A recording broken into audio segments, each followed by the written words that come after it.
그럼 이제 지역사회의 개념부터 차근차근 살펴보도록 하겠습니다. 먼저 우리가 이 지역사회라고 하면 그 일반적으로는 공동체, 공동소유, 또 공동운명체 이런 의미가 담겨 있다고 합니다. 그 올슨이라고 하는 학자는 라틴어 커뮤니스에서 커뮤니티의 개념으로 발전되었다라고 그 이야기를 하고 있는데요.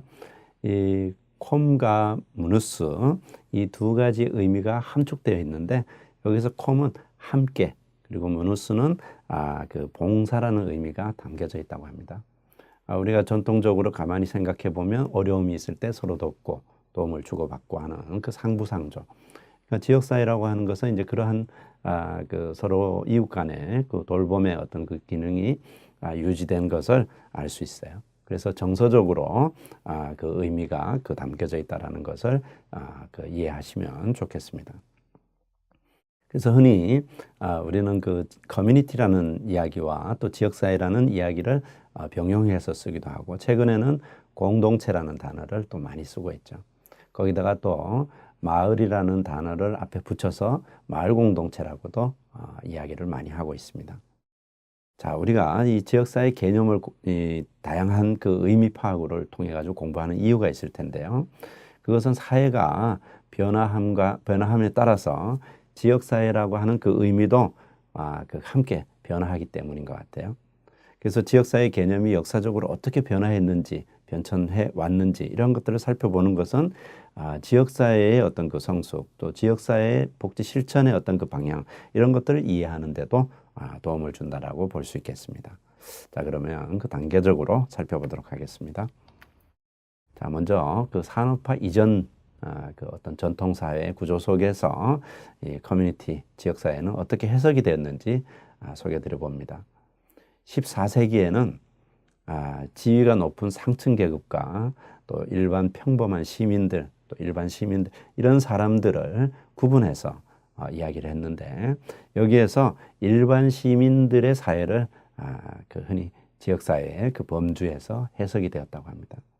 그러다가 16세기를 전후해서 일반 시민의 사회적 역량을 또 사회적 역할을 강조하는 그래서 시민들의 어떤 그 성숙된 사회 참여 이러한 것들을 강조하는 방향으로 발전됐다고 합니다.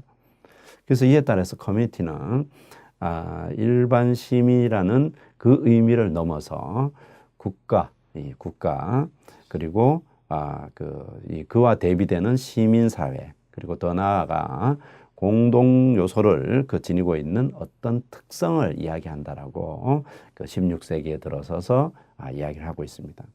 그러니까 시민이 어떤 이 위정자들의 또 사회 권력층들의 시민의 성숙 이것이 건강한 사회로 가는데 기인되어 있다라고 하는 그런 의미가 역량이라고 하는 그 단어 속에 함축되어 있는 것을 우리가 또 이해할 수 있습니다.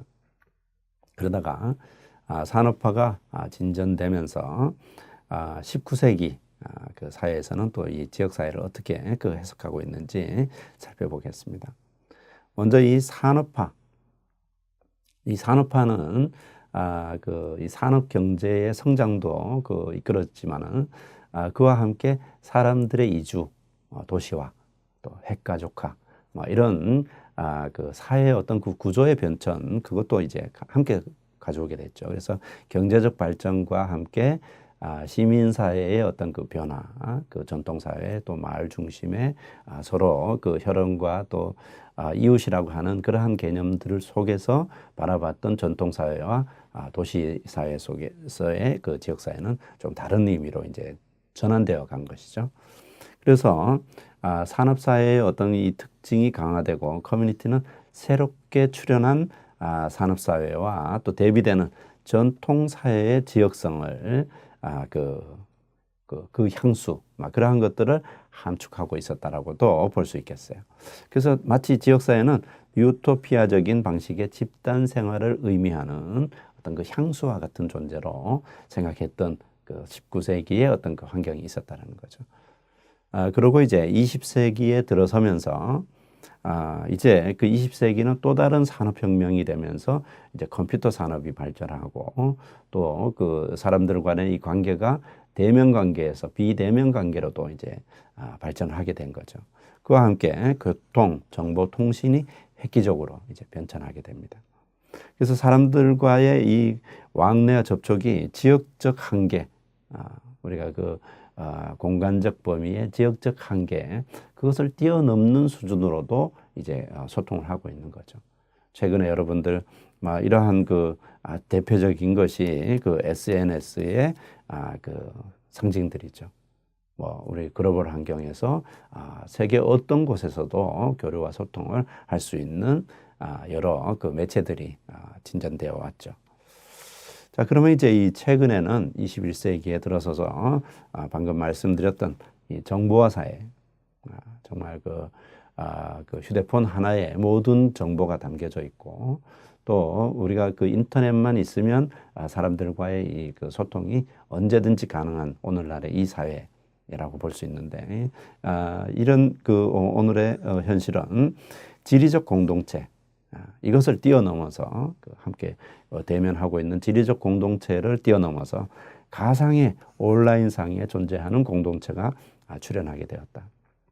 그래서 이것은 지리적 특성과 더불어서 기능적 특성, 서로 어떤 그 정서적인 공유가 가능한 기능적인 그 특성이 커뮤니티 개념 속에 이제 함축되기 시작한 거죠. 그래서 그 예들이 온라인 공동체, 또 사이버 공동체, 네트워크 공동체 이러한 개념으로 진전되었고요.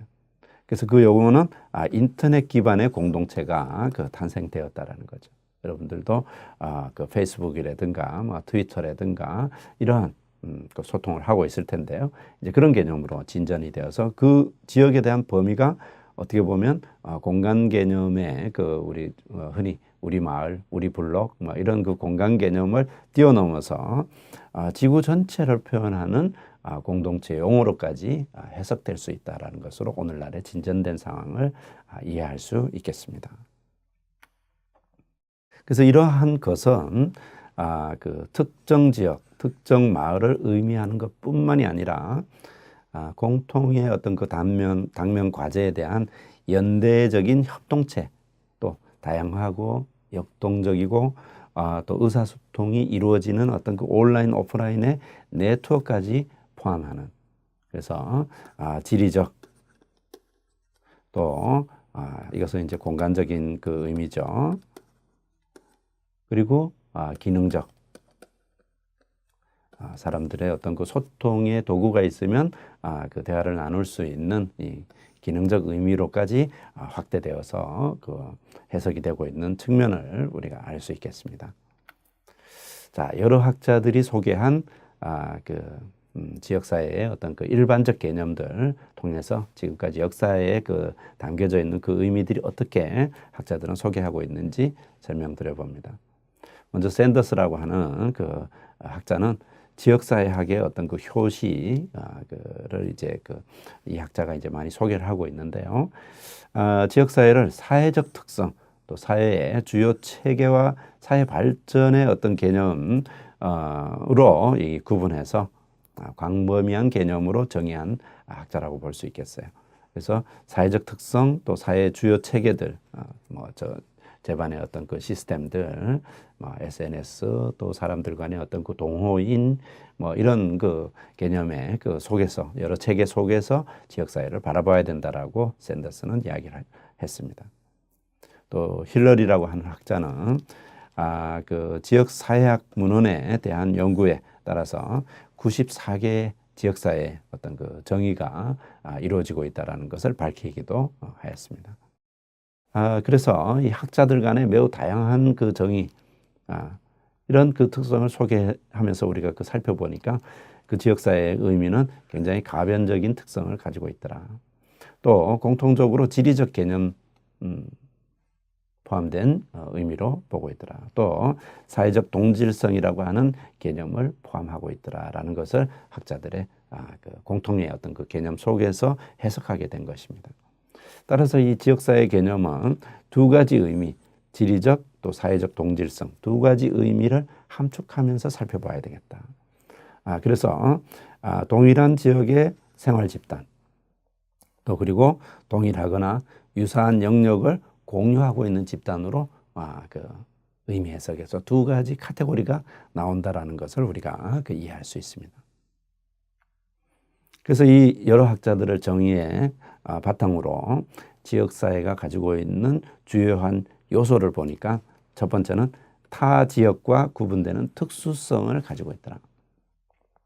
그 지역만이 고유의 어떤 그 속성들이 있을 수 있다라는 거죠. 어떤 지역은 공업단지, 어떤 지역은 농업단지, 또 이 사람들의 어떤 이 야간에 잠만 자는 베드타운, 이런 여러 가지 지역마다 속성을 가지고 있더라. 또 물리적 지리성, 공간적 의미에 또 지리적 경계를 가지고 있는 어떤 그 분리성도 하나의 특징으로 소개되고 있더라. 또 세 번째는 사회문화적인 동질성이 있더라. 사회문화적으로 그 공감대를 가지고 있는 그리고 공동의 어떤 그 연결망을 가지고 있더라.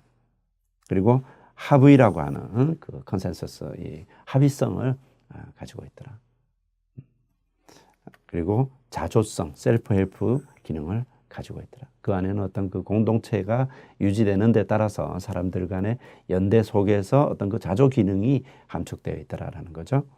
그리고 다른 형태의 집단 행위와 상호작용을 하더라. 그래서 인터랙션의 기능을 가지고 있더라. 그래서 지역사회가 가지고 있는 어떤 그 의미 속에 이러한 특징을 여러분들 해석하시면 좋겠습니다. 자, 그러면 이제 맥키버라는 학자가 이제 어떻게 정의했는지 살펴보겠습니다. 이 학자는 지역사회 개념을 사회학적으로 최초 사용했는데요. 그 개념은 사회적으로 동질성을 지닌 지역이다라고 그 개념 정의를 했습니다. 그래서 지역사회를 인간이 그 일정한 지역에 출생해서 또 지역 주민의 일상생활을 영위해가는 지역적 어떤 공감, 통일성 이런 것들을 지니고 있는 사회를 맥키버는 지역사회라고 이야기를 했다고 합니다. 로스는 또 이렇게 얘기합니다. 두 가지 의미로 구분을 했습니다. 최근에 변화되는 어떤 그것을 이제 함축했는데요. 먼저 지리적인 의미의 지역사회가 있더라.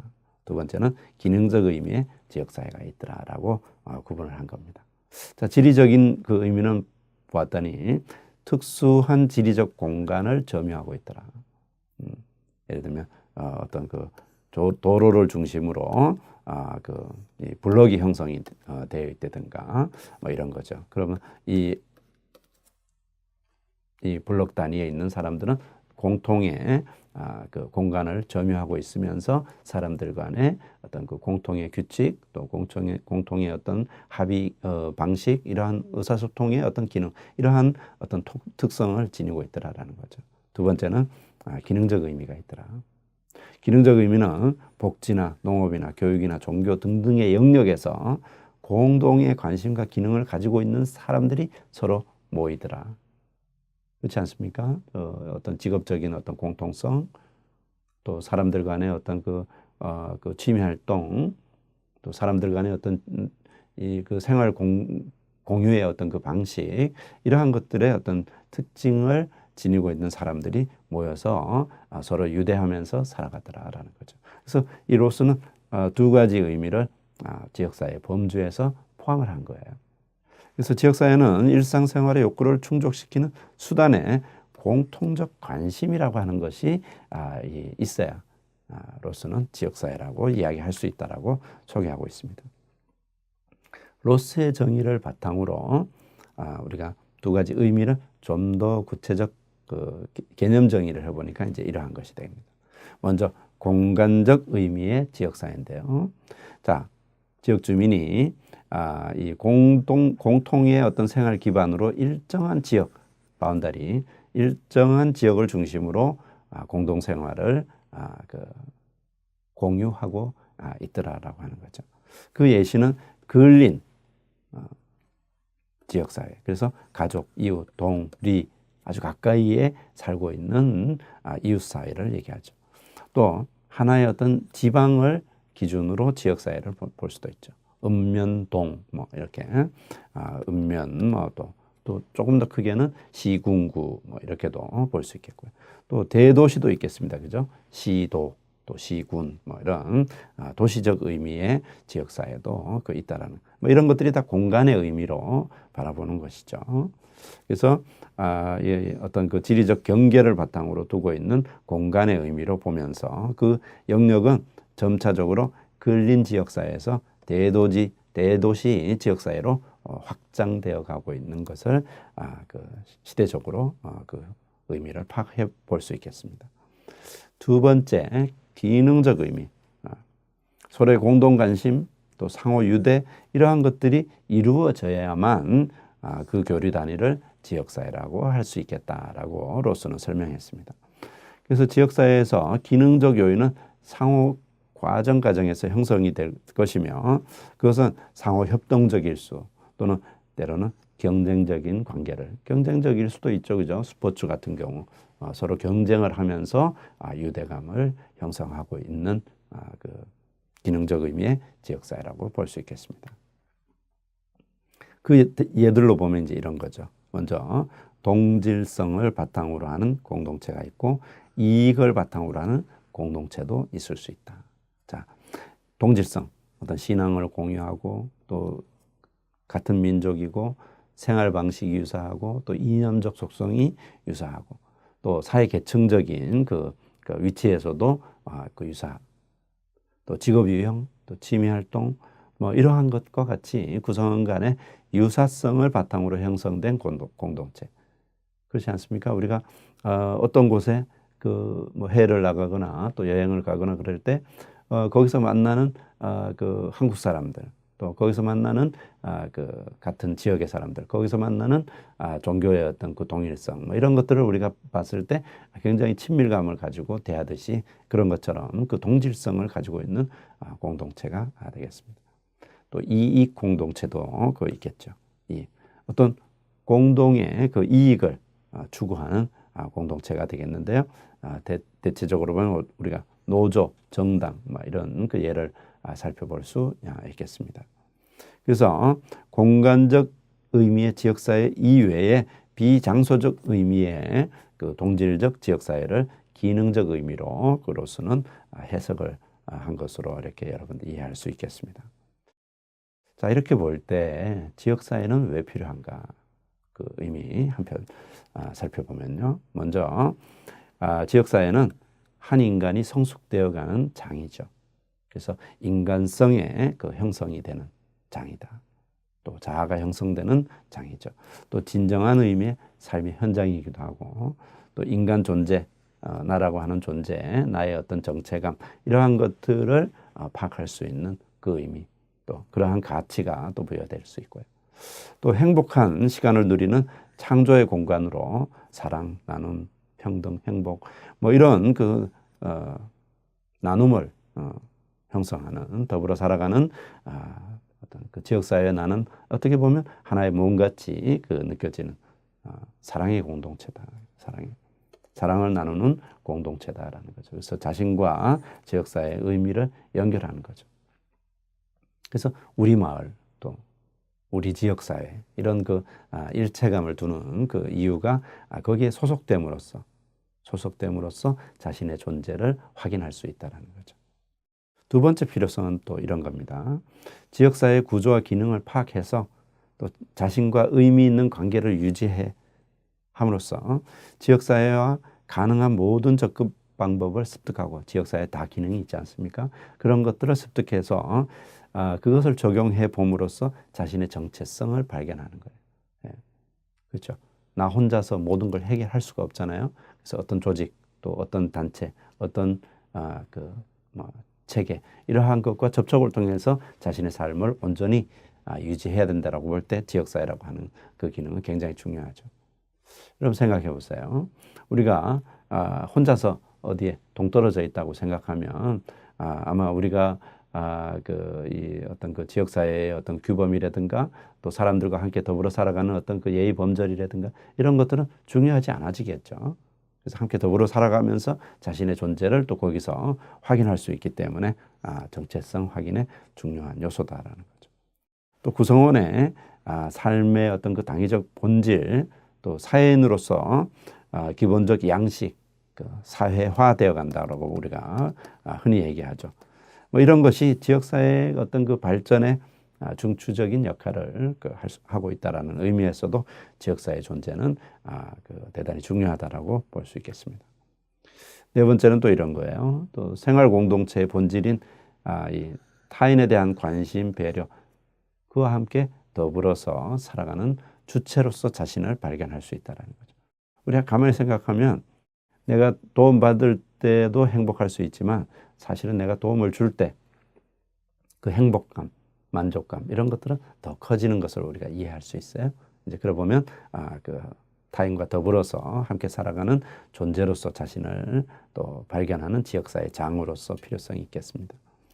또 훌륭한 지역사회 문화의 전승, 또 새로운 문화의 창출을 위해서 노력해야 되고, 그것은 지역사회의 어떤 그 미래 발전을 위한 비전과 전략을 제시하는 측면에서도 이 지역사회 존재, 여러분 우리 이 교과를 통해서 공부해 나가다 보면 지역사회 보장 계획이라는 것을 우리가 수립한다라는 걸 알고 있는데요.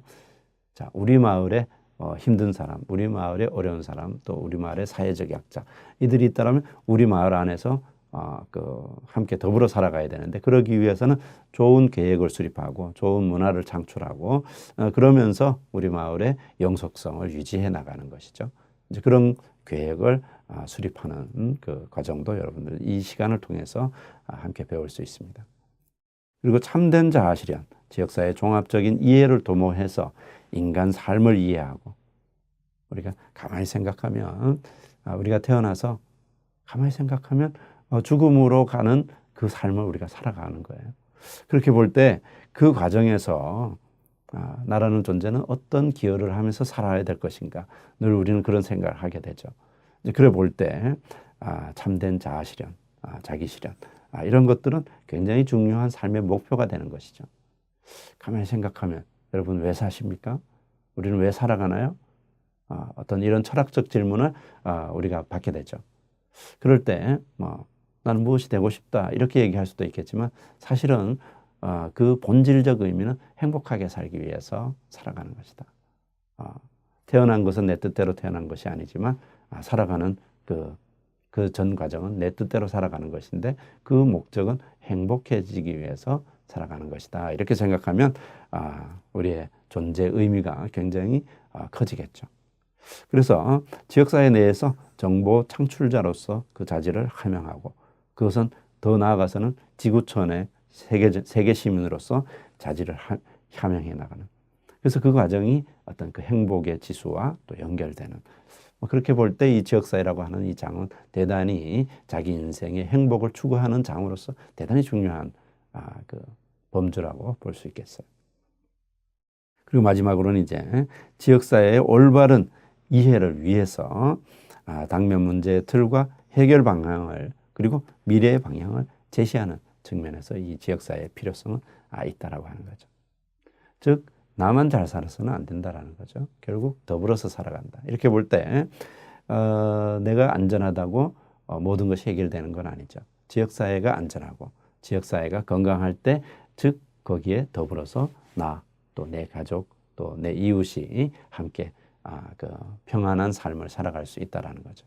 그래서 그것은 지역사회 당면 문제를 해결해 나감으로써 그 우리 지역이 건강하고 성숙하고 그 바탕 속에서 내가 행복하다라고 하는 것을 파악할 수 있을 것입니다. 지역사회의 필요성 충분히 이해하셨죠? 네, 수고 많으셨습니다.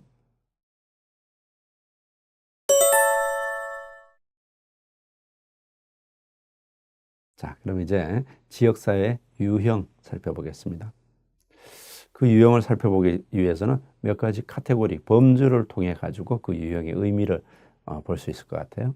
먼저 인구의 크기, 인구의 크기, 작은 지역도 있고 큰 지역도 있고, 그에 따라서 그 불악이라고 하는 작은 의미도 있을 수 있고 대도시라는 의미도 있을 수 있겠어요.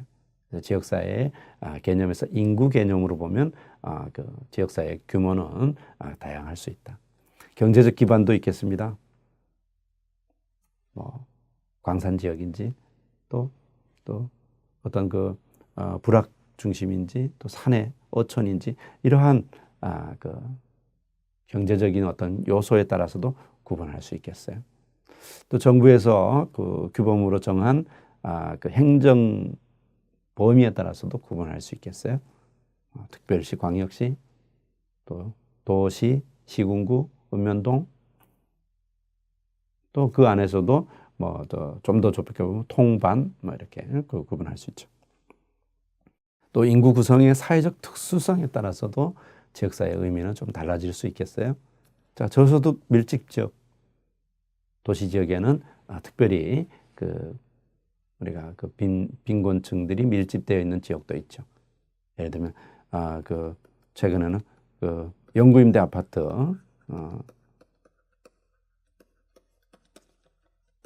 도 있고요. 과거에는 우리가 달동네라고 이야기했던 뭐 그런 요즘 뭐 그런 지역은 많이 도시 개발의 측면에서 개선이 되었습니다만은 이런 임대 아파트의 지역도 있고요. 또 고시촌 고시원이 많이 있는 고시촌도 있을 수 있고요. 또 외국인 거주자가 많은 지역도 있겠고 장애인 밀집 지역도 있을 수 있습니다. 또 뭐 이런 차이나타운 지역사회의 어떤 상인들의 어떤 특성이 만들어져 있는 조직도 지역사회 범주에 담겨져 있겠어요.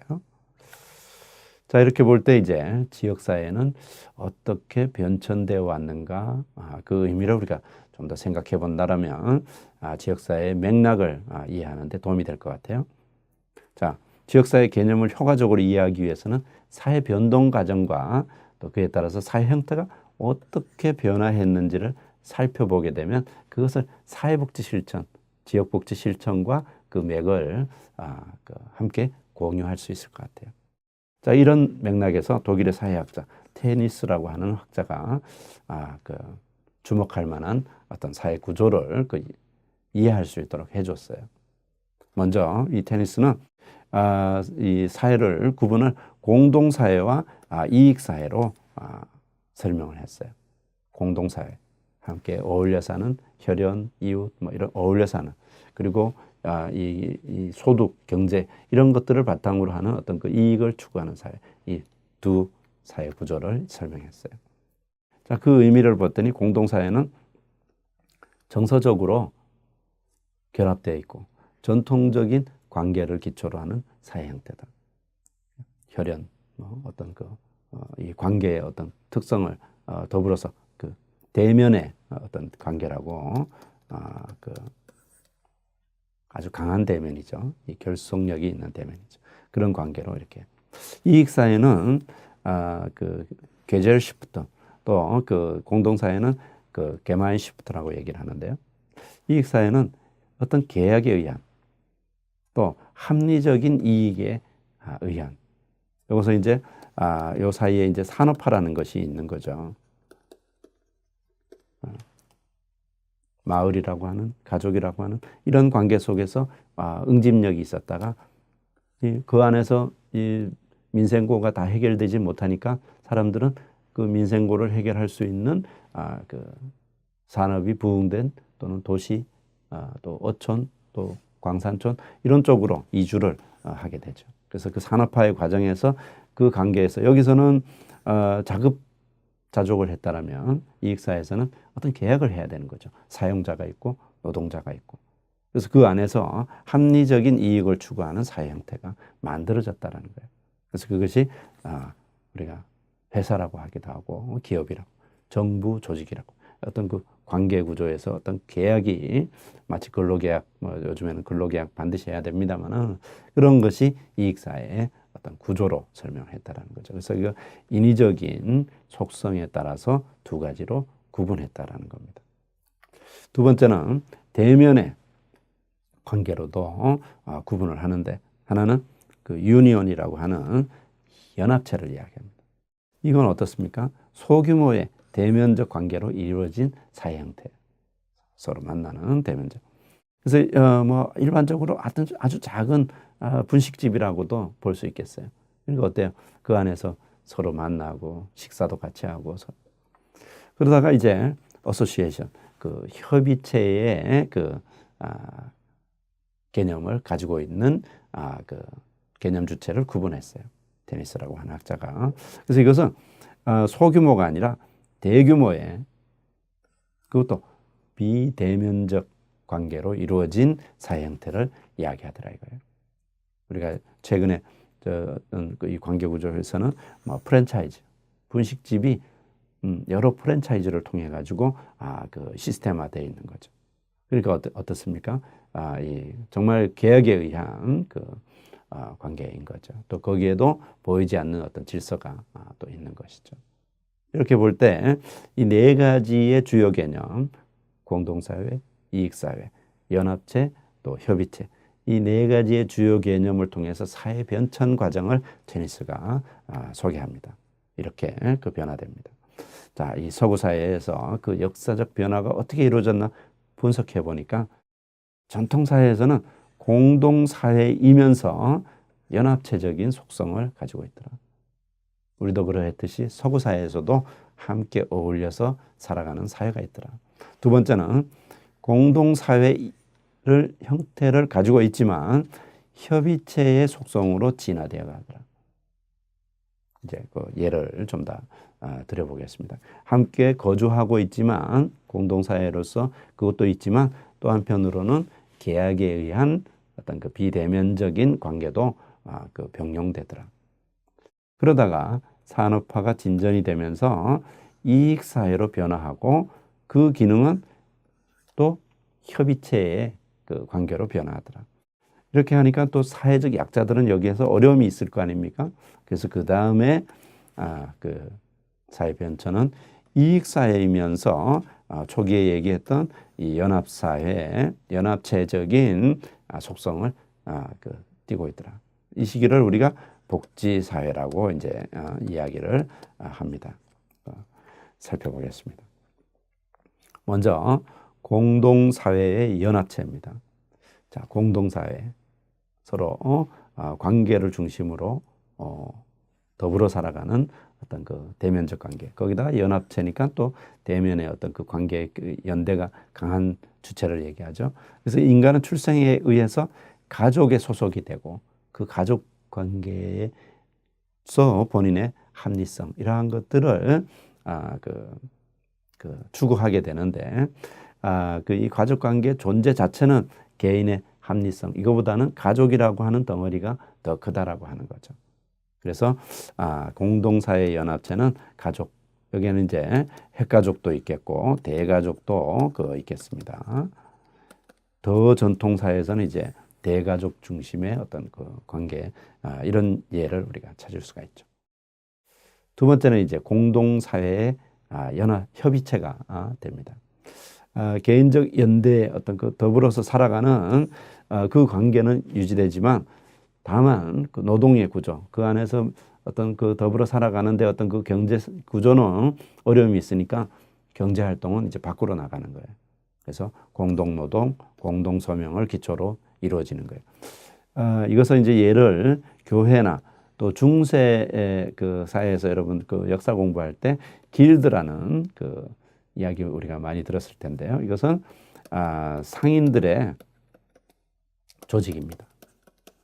상인들이 이제 그 다른 마을, 다른 지역으로 이제 그 상업 활동을 하면서 그 상인들의 어려움이 있을 수 있지 않겠습니까? 있을 때 서로 연대하는 조직체를 만들게 된 거예요. 그래서 그것을 공동사회의 협의체다. 흔히 우리가 상조 이런 거 하듯이 서로 도움의 기반을 협의체의 기능으로 계약에 의해서 만들어 놓은 거죠. 개나 품앗이 이런 것들이 이제 거기에 그 의미로 담긴 거죠.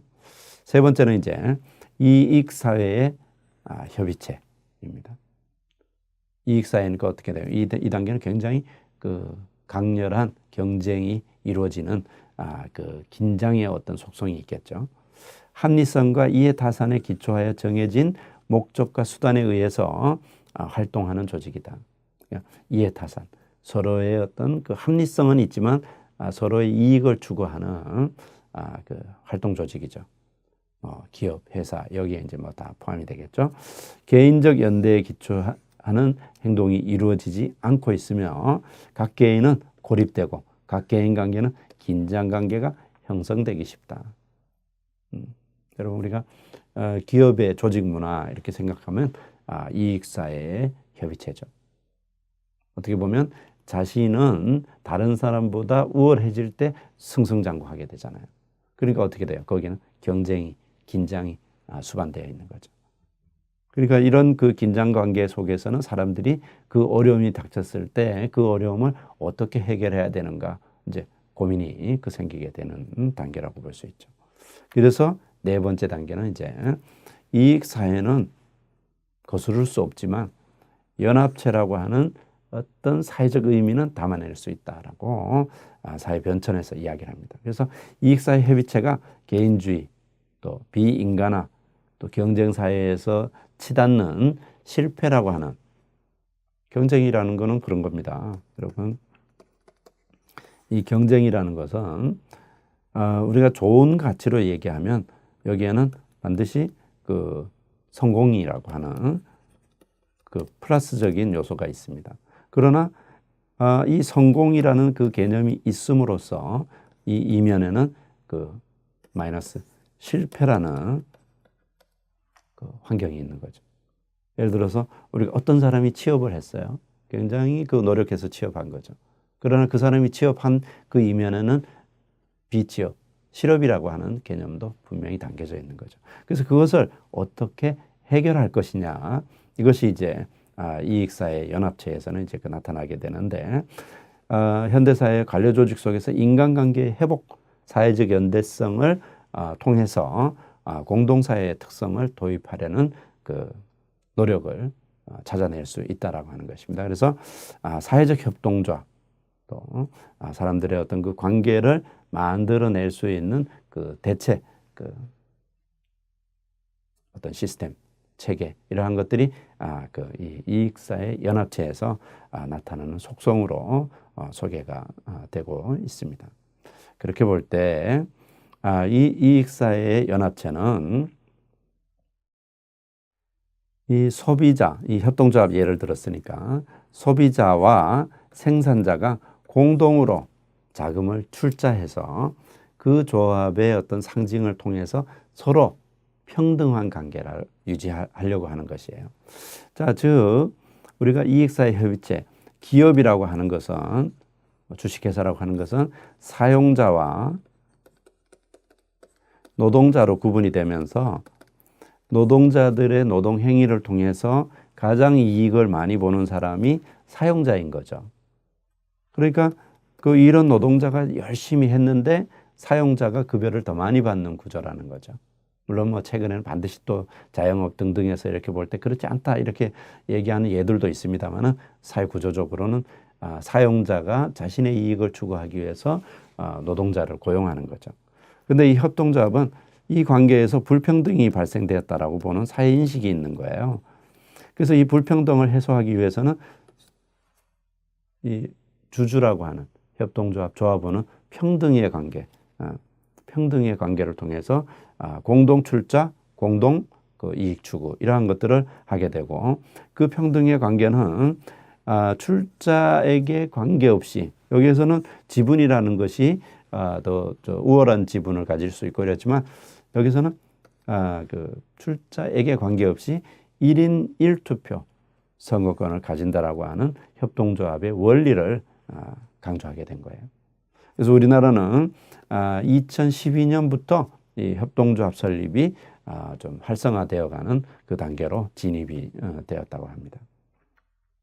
자, 이렇게 볼 때 이 테니스가 이야기한 4개의 사회 형태의 변천 과정에서 사회복지는 어떤 구조로 설명이 되는가 예를 들어 보겠습니다.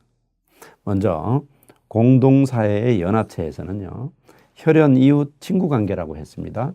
이때는 사회복지가 굉장히 가족주의적인, 가족 책임주의적인 비공식적 복지였다는 거예요. 국가가 개인의 빈곤에 대해서, 개인의 어려움에 대해서 관여하지 않았다는 거예요. 두 번째, 공동사회 협의체는 어떤 이 사회 구조는 공동사회지만 어떤 계약 관계를 이야기했다고 그랬죠. 직업적 소명에 의한 사회 연대라고 그랬죠. 그러니까 이 교회나 길드에 의한 공식적 사회복지의 형태가 나타나기 시작했다. 어떤 조합, 길드 조합이라고 그랬죠. 그러한 조합주의적인 형태가 나타나기 시작했다. 그러면서 이익사회 협의체, 가장 긴장, 가장 어떤 그 경쟁에 의한 어떤 그 고립 이런 것들이 나타날 수 있는 사회라고 그랬는데 이 단계의 사회 연대 부족의 어떤 그 대체물로는 공공의 공식적 복지가 발전했고 민간의 사회복지가 발전하기 시작했다. 예를 들면 민간 중심의 사회복지는 여러분 이제 우리 수업에서 많이 얘기하게 되겠습니다만은 COS 자선조직협회라고 합니다. 또 인보관 이러한 조직체를 통해 가지고 지역사회복지 전달 체계의 그 원조 시스템 또 마을 중심에서 사람들의 어떤 그 조직적 활동 이러한 것들이 이루어지는 두 축이 있는데요.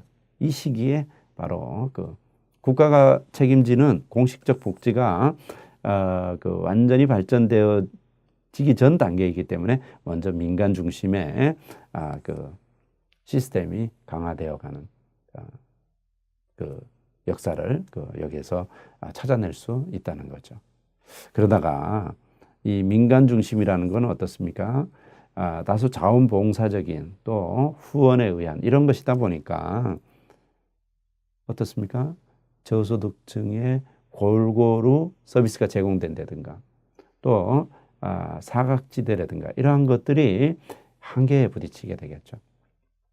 그러니까 어떤 사람은 서비스를 중복으로 연속해서 받고 또 어떤 사람은 그렇지 못한 예들이 나타난다는 거예요. 그러니까 이제 그 다음 단계 이익사회이지만 연합체적인 예가 이제 나오는 겁니다. 그래서 이 관계를 공식적인 지원 시스템을 만들게 된 거예요. 지원 체계를 만들게 된 거예요. 이 공식적인 지원 체계라고 하는 것은 바로 사회복지를 이야기하는 거죠. 자, 사회복지의 3대 축은 사회보험이 있습니다. 여러분들도 사회보험, 예를 들면 뭡니까? 우리가 지금 4대 보험, 4대 보험 얘기하지만 실제로는 이제 5대 보험이죠. 자, 뭐 있습니까? 국민연금, 또 건강보험, 고용보험, 또 산업재해 그 보상보험, 그 다음에 장기요양보험이 있죠. 또 공적부조 있습니다. 이 사회보험은 본인의 기여를 통해서 그 보험료를 납부를 하면서 그 어려움이 있을 때 지원받는 거라면 그런데 이 본인의 기여가 어려운 사람도 있는 거예요. 그런 사람들은 어떻게 합니까? 국가에서 책임져야 되죠. 그래서 우리나라는 이제 국민기초 그 생활보장법, 국기법이라고 얘기하는 이 국민기초생활보장법이라고 하는 개념 속에서 기초생활수급 또 각종 기초생활수급의 급여 성격에 따라서 지원되는 거죠. 그 다음에 그것만으로 안 된다는 거죠. 바로 사회복지 서비스. 바로 이사회협의체에서 발전되었던 민간 중심의 사회복지를 비롯해서 민간과 공공의 대인 서비스 영역들도 같이 수반되는. 그래서 이익사회연합체에서는 사회복지의 기틀이 만들어지는 단계로 진화되어 왔다는 겁니다. 이것은 다른 교과목에서 배우는 역사에서도 이러한 형태의 그 역사적 진전을 우리가 확인할 수 있습니다. 그래서 여러분 이 시간을 통해서 바로 지역사회의 개념과 사회 형태가 어떻게 변화했는지를 통해서 사회복지적인 연결고리, 그 함의를 찾아낼 수 있다라면 여러분들은 이 학습 목표가 달성되었다라고 볼 수 있겠습니다.